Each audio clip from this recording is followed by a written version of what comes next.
Mike and Alex, back over to you. Hey, thank you, Bob. It's exactly 7:30. Yes, it is. So the Democratic primary election for Philadelphia District Attorney is May 18th. Yeah, Larry Krasner, our DA, and his challenger, Carlos Vega, are both vying for the seat, obviously. Last week on Good Day, we had Mr. Vega, and this morning, our DA, Larry Krasner, joins us live now. Mr. DA, thank you for being with us. Good morning. Good morning. Thank you both for having me. Sure. Another violent night in Philadelphia. I'm sure you've heard all about it. We had, 8 different locations, 9 people hit by bullets, 2 of them killed. This is over a 6-hour period. So I would think on May the 18th, that's going to be the number one issue, why we would pull a lever for either you or Carlos Vega. Do you think it's unfair to blame a district attorney for, an uptick in gun violence? Well, I think it is important that we all do everything that we can. It is absolutely heartbreaking, the number of kids we see shot, the number of people who are being shot. I go to the crime scenes. I am frequently at the hospital bed. It's a very, very painful situation for everyone. But, that is why within our box, we do what we can. And our box is the DA's office, where we had, right before COVID shut down the courts, nearly an 85% conviction rate for shootings, which is among the highest conviction rates in the United States. The fact is that what is happening here, unfortunately, is happening all over the country. And we have seen in all the big cities a terrible increase in gun violence. Crime is actually down.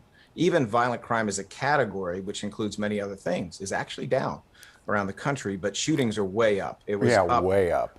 Yeah, and we're on a pace to maybe have 600 people killed by guns in the city of Philadelphia. It seems like gun arrests are up in our city, but maybe the conviction rate doesn't keep pace with those arrests. So the national situation is that the actual rate in the United States of homicide, and this includes cornfields, went up 18% last year.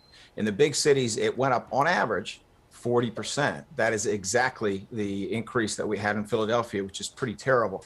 So what we have to do is try to do better. When we talk about gun arrests, we talk about violent crimes, there are 3 different initiatives that the police commissioner and I have been able to roll out together over the past several months. And the good news is that it's working. In the last 6 weeks, what we have seen as the courts have just started to open up is over a 90% rate of gun violence cases being held over for trial.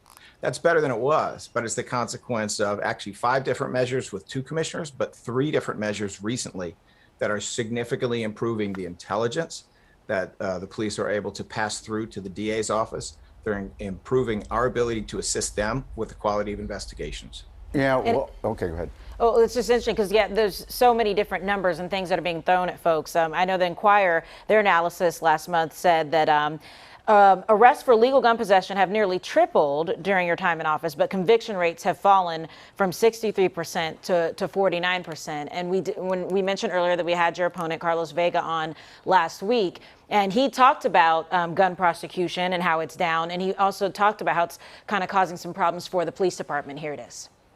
The problem is she's being hampered by the fact that the DA's office, Mr. Krasner, is not helping her in terms of she wants the stats of why he is dropping the charges on so many gun cases.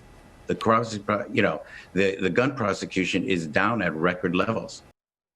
So it's what I say is this is the kind of thing Carlos says. Carlos has also claimed that I don't hire people of color when these statistics are 100% contrary. This has been the best office at increasing diversity in the city of Philadelphia. We've increased it by more than 100%, but he will go anywhere and he will say anything. This is the same guy who prosecuted Tony Wright after DNA showed 100% conclusively he was completely innocent. That DNA even identified the guilty party, but Carlos Vega took an innocent man back to a second trial. And his response to that is that he wasn't on for that long as it's being portrayed, and that's his thing. But when it comes to gun prosecution, though, a lot of people are pointing to the fact that they're saying that it's down. It's really not good enough to just let Mr. Vega say stuff. The fact is, he tried that case beginning to end. He appeared 900 times in that transcript. He cross-examined Tony Wright himself. He went to a deposition later where under oath he said he would do it again. He said he had never in 35 years seen any police officer coerce a confession or plant evidence. Carlos Vega and the truth are not friends, right? So when we talk, let's talk about gun prosecutions, but let's not talk with a Vega talking point, because he will actually say absolutely anything to win. He did it in a courtroom. He'll do it in an election. What has happened with gun prosecutions is in the last 6 weeks, with a lot of improvements, we are at 90% rates of cases being held over. It took a few things, some collaborations with the police department to do that.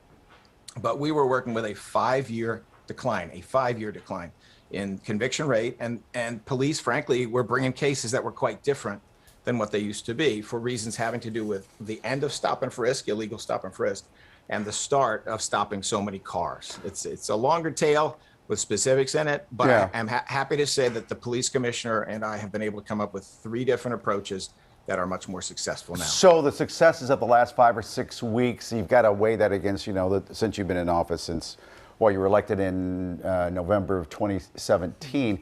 So give me a sales pitch then. Why should you get another term?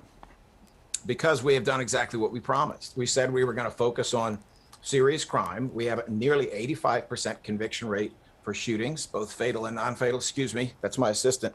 And it's morning. What can I say? So we have that. We've done what we said, and we have brought reform in every category where we said we would bring it. Mr. Vega is here as the candidate of the leadership, not the membership, but the leadership Right. of the FOP. And that means they support Trump. They support him. His biggest donor in the outside PAC is a guy who gave Donald Trump $20 million. The FOP is led by an organization that called Black Lives Matter, a pack of rabid animals. And that is a quote. They drink beers with Proud Boys. They supported a police officer who had a visible Nazi tattoo in uniform on the job. So This are you is saying Carlos Vega is a dino, that he's a Democrat in name only? Oh, there's no question he's a Democrat in name only, because what's happening is they are registering Republicans as Democrats, and they're doing this deliberately at a level that is higher than And then ever they'll before. switch back after the But what's primary. interesting is the news that came out when it comes to the Democratic leaders. You haven't had a full endorsement from the Democratic Party. That's highly unusual for an incumbent. It's, it's really not highly unusual for me. Well, not for you. Well, no, let's talk about it. So the bottom line is that I was not endorsed by, essentially Bob Brady. Last time. I was not endorsed essentially by Jim Kenney in the primary last time, and I won with more votes than any DA in at least the last 20 years, probably longer than that. Those are the facts. The people know what they want. And what the old leadership of the mainstream party wants is not necessarily the same thing. I have the endorsement of a vast number of ward leaders. I have the endorsement of a vast number of city officials. Some of that rolled out yesterday. Some of that is rolling out on Which Thursday. ward leaders support you? Is that cat again? This is my assistant trying to, That's awesome. the cat's giving me hand signs or paw signs to try to tell me what to say. All right. It's a huge number. I can give it to you, but we won 51 wards last time and we lost about 15. And this time I expect to do pretty much the same. We have not been told by a single ward that they're going the other way. This is what happens in an election cycle. Untrue things get said. There's a whole bunch of excitement. Oh, yeah. But That's but bottom why line- I'd love to Yes. have you both on at the same time, you and Carlos Vega. Would you want to do that? Well, I just got done essentially debating him last night. We have a number of debates set up. Yeah. I will check with my team and, Yeah, let's and do. see how many more we want to do. Let's do one here on Fox as well. God, we're running out of time already. know. Cash bail is one of your big things. And it seems to me you can't win on that. I mean, conservatives never liked you from the very beginning. I mean, since you took office and before that. But even some of the people more progressive don't think you've gone far enough with cash bail. And explain cash bail again. You want to get rid of cash bail because it really, the playing field is not level, because if you don't have any money, you're going to stay in jail. If you happen to have some cash on you, or a little more well-to-do, you can get out of jail. So, Mike, that's essentially just it. The best jurisdictions have eliminated cash bail. It's been very, very successful. The problem with cash bail is twofold. Number one, it allows really dangerous people to get out because they got resources. Number two, it keeps broke people in jail on dumb stuff they shouldn't be in jail for, even more problematic during a pandemic. Yeah. So this administration, unfortunately, doesn't have the piece of legislation we need, like they had in D.C. 30 years ago, which says, judges, you can't use money. Money's got nothing to do with it. You either hold them or you release them. We don't have that yet, and until we do, Yeah. we do the best How we come you can. weren't at that press conference when the U.S. Attorney was in Philly? When the U.S. Attorney was in Philly, that was an entirely federal press conference. If you look, the Attorney General was not there. Well, we need help. Pardon me? We need help. And if it comes from the feds, it comes from the feds. Of course we need help. I totally support that. Listen, I practiced in the federal court system for more than 25 years as an attorney before I became a prosecutor. I have 25-year friends over there, people whose cell numbers are in my phone. Well, did they invite you? you? Because we asked them if they invited you, and they kind of jumped around our question. Were you invited to that press conference? The answer is they did not invite any state prosecutor. They did not invite the Attorney General, and the Eastern District of PA, which is the federal zone, covers about 8 different local prosecutors' offices. They didn't invite any of us because Joe Biden had just rolled out his gun plan the day before, and this was a federal press conference. The police commissioner was there. Well, I understand that, but that's not the same thing as a prosecutor, Yeah. as a single prosecutor there. Lastly, we want to end on the documentary because folks are talking about it and it's airing now. That's going on PBS. I just wanted to clarify, because you've said this before, but you had no editorial control on that. And what is your goal with that documentary by doing it? So I had no editorial control. Of course, we make no money off of it. That's not even a consideration. My goal when I said yes to them was basically to let people in Philadelphia and elsewhere see what it looks like to try to change the criminal justice system. Right now, the United States has elected, 10% of the United States has elected a progressive prosecutor. They have reelected them in city after city. This is what people want.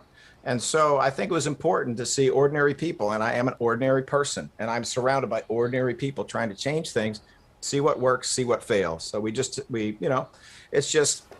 a chance that we weren't going to look so good, and in some of it, maybe we don't, but I think in a lot of it, people see that we're trying to do the right thing, and I hope that will encourage others to run and others to join these offices and others to try to change our criminal justice system. All right, let's get that debate going between you and Mr. Vega. Let's get that worked out. We'd love to do it. Thank you. Yes, thank you for joining us. Thank you so much. Great to talk to you too. And thanks to the cat for a great appearance. Yes, for the multiple appearances. We'll be right back.